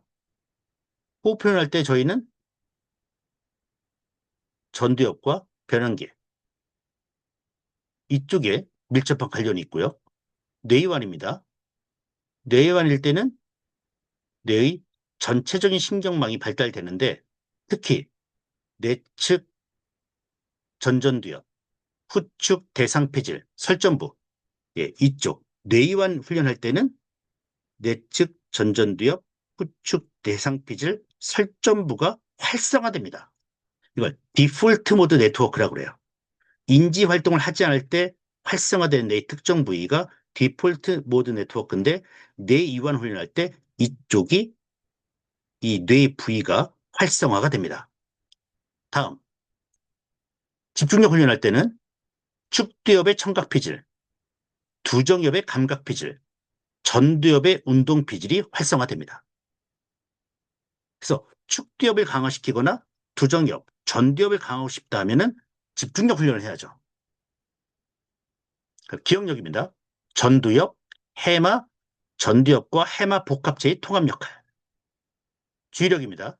주의력은 전두엽, 전두연합령, 운동피질, 기저핵, 소뇌 이렇게 연관이 돼 있고요. 그래서 이런 부위들을 활성화시키기 위해서 이런 프로그램을 만드는 겁니다. 그래서 주의력을 하면서 뇌파 훈련까지 같이 하기 때문에 주의력 작업을 기반으로 뉴로 피드백 훈련한다. 그래서 작업 기반 뉴로 피드백. 그다음 네 번째, 뇌파 조절과 작업 기반 뉴로 뇌 훈련의 결합. 이 얘기는 뭐냐면 전두엽이 뇌 모든 부위와 연결되어 있다는 겁니다. 그래서 우리 뉴로하모니는 전두엽으로만 예, 여기인데 신경회로를 활용하여 전두엽 훈련만으로 뇌의 전체적 훈련이 가능하다. 그렇기 때문에 신경망을 발달시키기 때문에 두피상의 특정 위치에 습식점을 부착할 훈련하는 것보다 효과적이다. 이게 무슨 말이냐? 우리 여기 두 개 있지 않습니까? 이렇게 두 개 측정하고 있죠. 이제 옆으로 볼게요. 이게 사람 눈이고 이게 코입니다. 이게 뇌죠. 그러면 전두엽에서 훈련합니다. 이 전두엽에 다 연결돼 있어요. 그러면 내가 시각, 후두엽을 발달시킨다면 이 전두엽과 후두엽의 신경망이 이렇게 다 연결되어 있지 않습니까? 얼마나 광활합니까? 엄청 넓죠. 근데 이쪽 방법, 이쪽 방법은 여기만 붙이죠, 여기만. 여기 붙이죠? 그럼 여기만 되죠. 또 여기 붙이죠. 그럼 여기만 되겠죠? 또 여기 붙이죠. 그럼 여기만 되겠죠. 여기 붙이죠? 여기만 되죠. 특정 위치에만 되는데 뉴로하모니는 여기를 훈련시키면 우리 아까 이런 프로그램을 만든다고 했지 않습니까? 예, 긴 부위마다 여기를 활성화시키는 프로그램을 만들면 여기를 활성화시키면 전두엽과 여기가 연결되어 있기 때문에 아주 폭넓게 이 신경망을 발달시킬 수가 있다. 이런 얘기가 되겠습니다. 예. 이해되시죠? 예. 한쪽 여기만 붙이면 이제 고기만 딱 예. 여기만 네. 여기만 이렇게 되는데 저희는 네. 전두엽에서부터 전두엽이 모든 뇌 부위와 연결되기 때문에 뇌의 구석구석까지 어떤 프로그램을 선택하냐에 따라서 전부 가능하다. 이렇게 보고 있는 거죠. 그래서 이런 말이 나옵니다. 예. 뇌의 가소성을 극대화하여 뇌의 기능 자체를 업그레이드한다. 예, 빨간색 쪽만 보겠습니다. 말씀드린 대로 전두엽과 뇌의 모든 부위가 전부 연결되어 있기 때문에 뇌의 여러 네트워크를 간접적으로 강화하는 효과까지 기대가 됩니다. 그러니까 하나의 부위만 하는 게 아니라 뇌 전체적으로 여러 네트워크들까지 간접적으로 다 훈련을 시킬 수가 있다.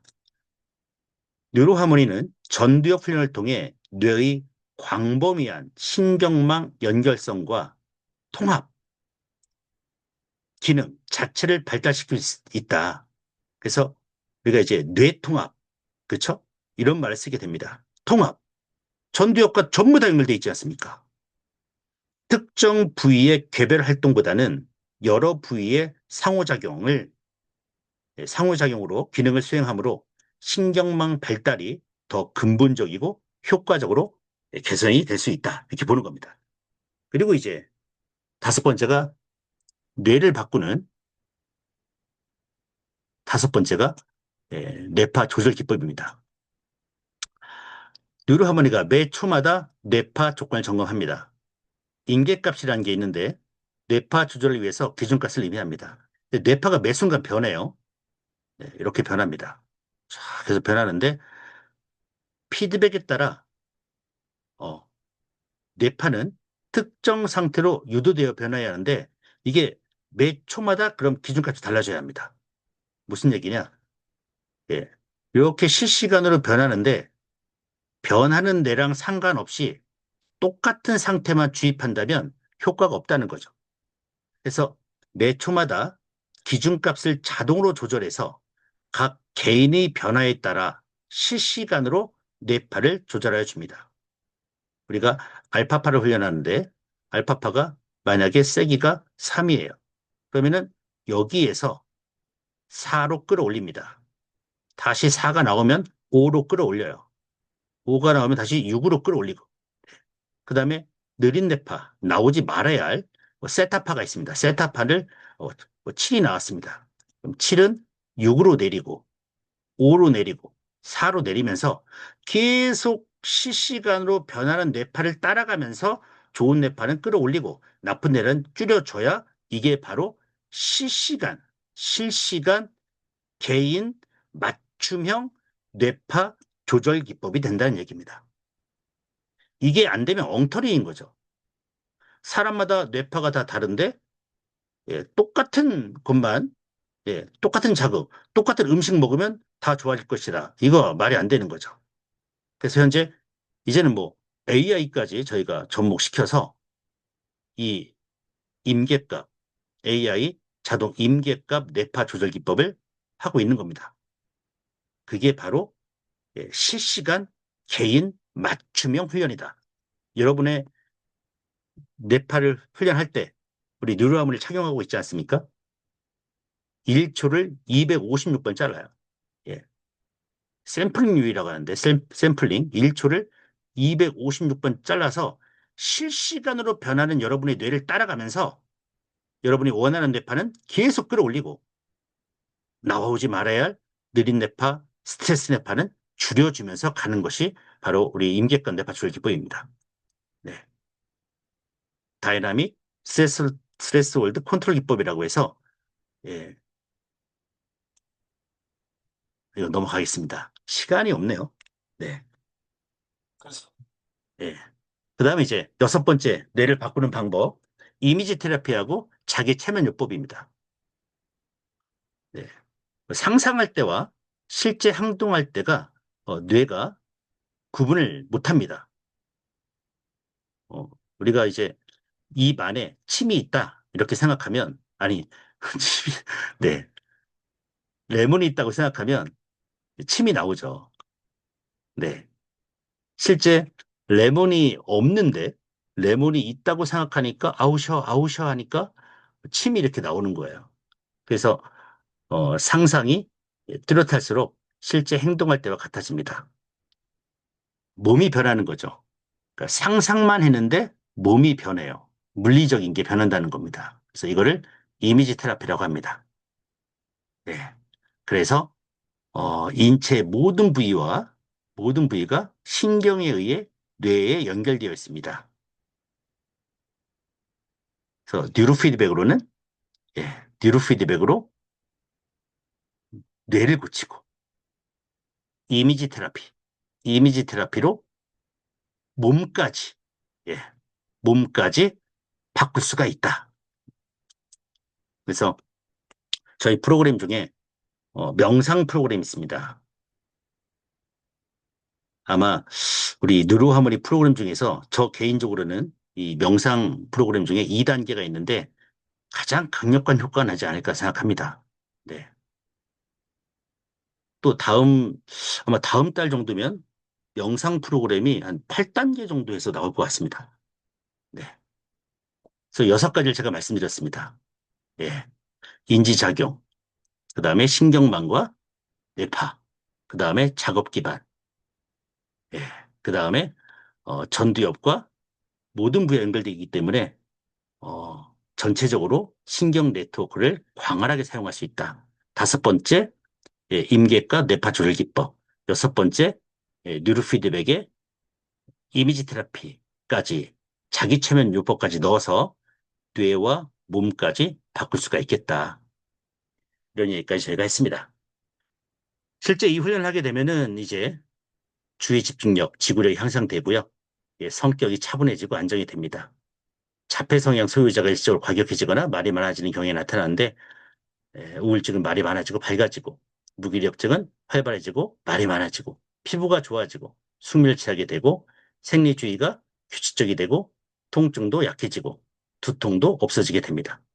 머리가 맑아지고 정보 처리 속도가 빨라지며 기억도 좋아지게 됩니다. 심리적 불안 증상도 없어지게 됩니다. 네. 훈련 자세는 네, 맞아요. 엄마. 네, 측정할 때와 네, 비슷하고요. 가다가 움직이지 말고 몸과 마음의 긴장을 풀고 편안한 자세로 훈련에 집중하고요. 의식적으로 잘하기 위해 노력할 필요가 없습니다. 프로그램에 모든 것을 맡기고 편안하게 바라만 보시면 됩니다. 훈련 시간은 여러분이 하고 싶을 때 하면 제일 좋은데 예, 뇌가 활동적일 때 아침에 일어나 직후나 식사 30분 이내 저녁 10시 이후는 피하는 게 좋고요. 공부나 운동을 하기 전에 하는 게 좋습니다. 최소한 30분 정도? 예, 성인은 그렇습니다. 아이들은 뭐 10분, 20분, 30분 뭐 상관없고요. 일주일에 2, 3회 정도 하시면 되고요. 증상이 심하면 매일 열심히 하시고요. 기본적으로 3개월에서 6개월 정도 목표를 삼고 해보십시오. 안정적인 효과는 최소 1년. 네. 뇌파 변화 상태에 따라서 이제 기가 연장할 수도 있습니다. 그리고 요 얘기는 다 아시는 것 같고요. 네. 훈련 프로그램이 이제 증상마다 나눠져 있습니다. 뭐 불면증은 이런 훈련물을 통해서 이 훈련을 몇 분 해라 이렇게 정해져 있어요. 네, 두통, 편두통, 통증, 긴장, 만성피로, 스트레스, 오십기 왕후 건조증, 주의산만, ADDH, 택장애, 자폐, 발달장애, 간질 난독증, 집중력저 학습장애, 화병, 네, 우울증, 조울증, 공황장애, 불안장애, 강박증, 무대공포, 대인기피, 조현병, 그다음 치매, 경두인지 장애, 수전증, 파킨슨, 무드병, 도리깨질, 뇌경색, 편마비, 구안화사, 재반 중독, 고혈압, 당뇨, 빈혈, 저혈압, 네, 경유자의 불입, 네, 이러한 증상들은 이대로만 이 훈련 모드 정해진 대로만 훈련 프로그램 정해진 대로 이렇게 훈련하시면 되겠습니다. 물론 여기 하나 더 추가하는 것은 상담을 통해서 하시면 되고요. 정상적인 분들은 훈련 모드 예, 한번 선택을 하셔서 어, 이 훈련 프로그램이 어느 부위가 좋아지는지 예, 공부하신 다음에 좀 프로그램을 좀 짜서 하루에 30분 정도만 하시면 될 것 같습니다. 오늘은 제가 여기까지 할 것 같습니다. 혹시 뭐 질문이나 네.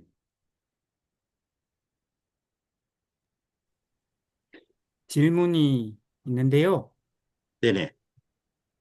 그 S20 단자가 원래 3개인데 투 채널이라고 하는 이유는 뭔가요?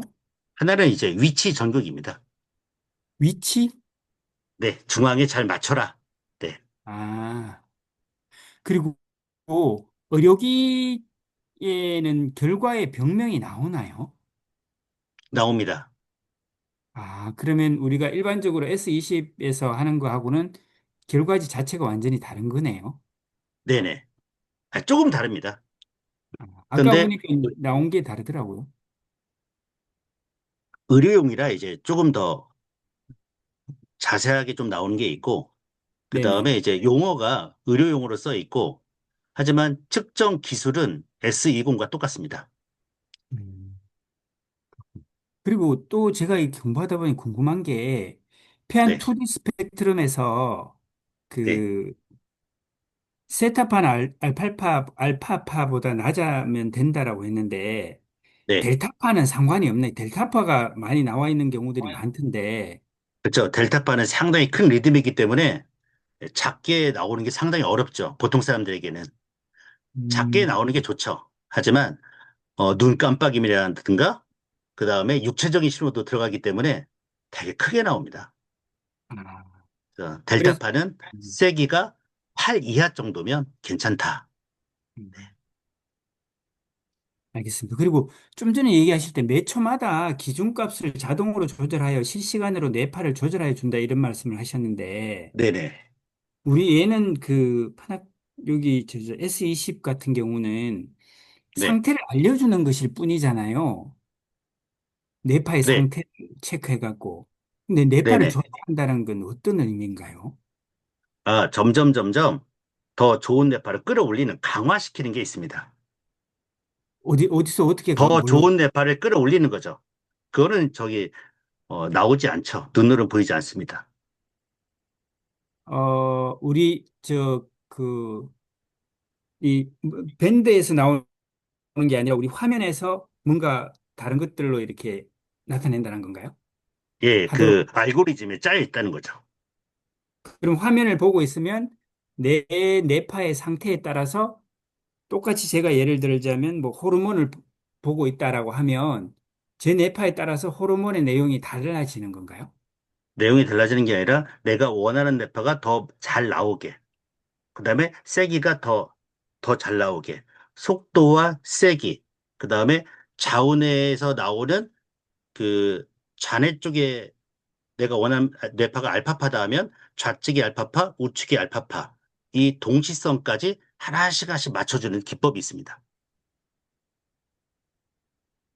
그러니까 화면에 이제 저희는 이렇게 보는 거는 화면밖에 안 보는데 뇌가 알아서 화면을 보고 조절합니다. 네, 뇌가 그러니까 요 알아서 화면을 보기 따라옵니다. 화면을 보기만 하면 예, 내가 알아서 따라가도록 된다라는 거죠. 네네네. 듣고 그러면 시각과 청각입니다. 네네. 그러면 이 화면 자체가 그러면 내 상태 사람에 따라서 다르게 보여지겠네요. 속도가 다르죠. 나의 속도가 뇌파가 더 예. 잘 나오고 빠르게 나오면은 화면이 빨리빨리 진행이 되고 뇌파가 안 음, 나오시는 분은 아예 정지가 돼 있거나 늦게 가죠. 그렇군요. 그러니까 하여튼 네. 제가 똑같은 걸 하더라도 달라지겠네요. 매번 할 그렇죠. 때마다. 매일매일 컨디션에 따라서. 알겠습니다. 그리고 제가 이제 네. 뉴로헬스 이렇게 하면 이렇게 세 줄로 이렇게 프로그램이 나오는데 제 휴식을 하려면 제일 위에 것만 하면 되는 건가요? 일단 프로그램을. 그 무슨 얘기인지 모르겠습니다. 제가 패드에 이렇게 쭈르륵 이렇게 프로그램이 트레이닝, 호흡, 기본, 이완, 명상 네네네. 나오고, 예. 그럼 네. 제가 휴식을 해라라고 나왔다면 진단 결과 제일 위에 걸 차례대로 쭉 계속 하면 되는 건가요? 예, 오토로 맞춰져 있는 거죠. 그러니까 이거는 제가 선택을 하도록 돼 있던데요. 그건 카톡으로 사진 찍어서 한번 보내주십시오. 카톡으로 네, 제가 보고 알겠습니다. 말씀드릴게요. 네. 네. 안녕하세요. 저 질문이 있는데요. 네네. 오늘 무료 체험하러 오신 분 중에 한 분이 청각 장애가 있으신데 거의 안 들리시는 분이 오셨어요. 네. 그런데, 뇌파 검사했을 때 SMR이 나왔거든요. 네. 그러면 훈련 모드, 그러니까 이제 이분은 그냥 한번 호기심에 오시긴 하셨는데, 제가 좋아하신다고 그냥 말만 그렇게 계속 했거든요. 그리고 훈련하고 가셨는데 거의 잘 안 들리신대요. 땡땡 소리가. 네네. 그 훈련 계속 받으라고 하면 좋아질까요? 좋아지죠. SMR파 아, 훈련하시고요. 네, 점점 소리가 잘 들리기 시작할 겁니다. 심지어는 아예 소리가 안 아, 들렸던 네, 분들도 이 훈련을 통해서 네. 들린 사례, 기적적인 사례가 음, 많습니다. 그러니까 이분이 누구랑 같이 와서 수화를 하시는데 그분이 이제 통역을 해주시긴 했는데 그래서 제가 사실은 그게 저도 너무 놀랍고 당황스러워서 일단은 계속 나와 보시라고는 했거든요. 그럼 그렇게 네. 말씀드리고 훈련 잘 시켜보도록 하겠습니다. 네네. 감사합니다. 소리가 조금이라도 들리시면 괜찮아요. 거의 안 들리신대요, 근데. 그래도 거의라는 게 들린다는 거거든요. 아, 약간 진동 같은 게 느껴진대요. 땡 할 때. 아, 그거 괜찮아요. 아, 잘 들으려고 계속 노력하라고 하십시오. 아, 예, 알겠습니다. MC 스퀘어를 얘기하시는 분이 계신데, 네, MC 스퀘어는 네. 자극이죠. 여러분의 뇌가 다 똑같다고 보는 겁니다. 하나밖에 없다. 4천만 명의 뇌가 음, 하나다. 그래서 이 음, 자극만 들으면 된다. 이렇게 보는 거고, 저희는 음, 4천만 명의 뇌는 4천만 개다. 예. 개인 맞춤형으로 해야 한다. 음, 예, 그렇게 보는 겁니다. 음. 그래서 뇌파를 측정하면서 훈련을 근데 하죠. 한 가지, 네, 아, 그러면은 만약에 이분이 만약에 어떤 원리나 어떤 뭐 걸로 우리 이제 뉴로피드백으로 이제 설명을 드리긴 했지만 어떻게 네. 이게 들릴 수가 있냐 이런 식으로 물어보면 간단하게 뭐라고 대응을 하면 좋을까요? 아, 첫 번째는 네. 뇌 신경 세포가 매일매일 생겨난다고 먼저 얘기를 해주세요. 아, 예. 세포가 매일매일 생겨난다고 얘기해 주시고, 그 다음에 네. 뇌는 계속 새로운 어떤 피드백이 오게 되면 그 음, 세포들이 그 역할을 수행하기 위해서 신경망을 만들기 시작해요. 그러니까 네. 일을 시켜야 한다는 거죠. 듣는 음, 훈련을 계속 시켜야 한다는 겁니다. 우리가 네. 역기를 들어야 이 근육이 생기듯이 자꾸 들으려고 청력세포를 자꾸 쓰려고 하고 청력세포 간의 신경망을 자꾸 만들려고 해야만 이게 소리가 하나씩 하나씩 들리기 시작하지 아무것도 안 하면 우리도 음, 저기 운동 안 하면 뭐 이렇게 근육 안 만들어지는 거랑 똑같은 거죠. 그러니까 음, 뇌와 네. 몸을 똑같이 보시고 신경세포는 매일매일 생겨난다. 그 매일매일 생겨나는 네. 세포를 연결시켜야 한다. 음, 그러면 훈련해야 한다. 예. 네. 그걸 문자로 넣어드려야 되겠네요. 감사합니다. 네. 또 질문이 있는데요. 제 네. 지인이 애가 네. 자폐가 있었는데 걔가 이제 이미 다 커서 성인이 됐대요. 네. 그래서 이제 더 이상은 뭐 못 고친다 뭐 그렇게 얘기를 하시더라고요.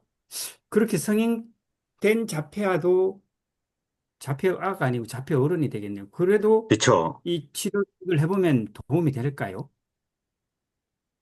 도움이 되죠. 어디까지 도움이 될지는 저는 모르겠습니다.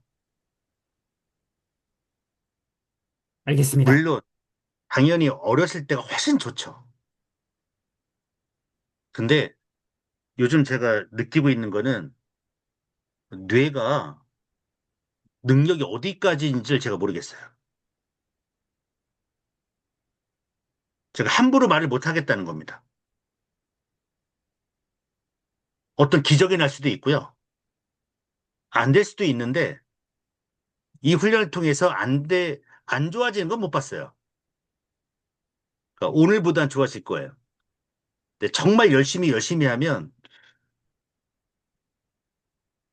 엄청난 무한한 잠재력이 있어서, 음, 제가 함부로 이럴 거다 얘기하는 것 자체가 저는 아직 그까지는 능력이 안 되는데 뇌는 어마어마하다. 거기까지 말씀드릴게요. 네, 네. 감사합니다.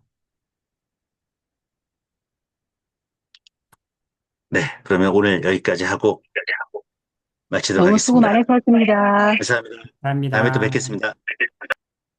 수고하셨습니다. 수고하셨습니다.